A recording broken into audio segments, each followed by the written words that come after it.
A Met police officer who strangled Sarah Everard with his police belt after kidnapping her under the guise of an arrest, could face a whole life sentence. Wayne Couzens abducted her as she walked home from a friend's house in Clapham, South London, on the 3rd of March. Couzens showed his warrant card before restraining Ms. Everard, 33, putting her in his hire car and driving away. The judge will sentence him later after hearing from the defense barrister. Ms. Everard's family said there can be no redemption for what he had done.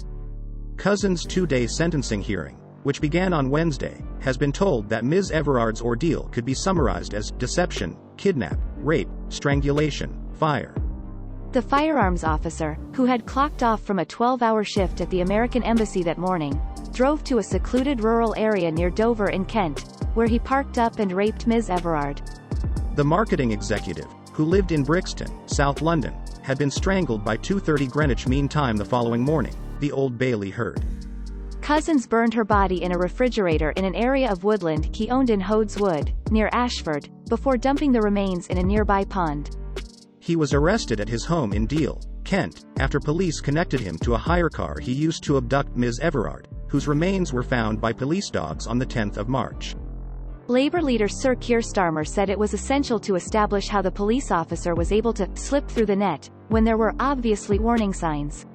Sir Keir, a former director of public prosecutions, told LBC Radio, "I know that thousands upon thousands of police officers doing a fantastic job are absolutely sickened by this.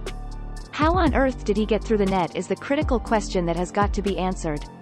On Wednesday, Ms. Everard's parents and sister condemned her killer as a monster, as he sat in the dock of the Old Bailey with his head bowed. Prosecutor Tom Little QC suggested the case was so exceptional and unprecedented that it could warrant a whole life order, meaning Couzens would die in jail. A whole life order means the criminal is in prison for the rest of their life without ever becoming eligible for parole.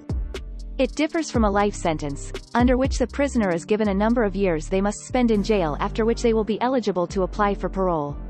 Whole life tariffs are reserved for offenders judged to be the most dangerous to society. On Thursday morning, Couzens' defense barrister Jim Sturman QC is expected to mitigate on his behalf before Lord Justice Fulford hands down his sentence.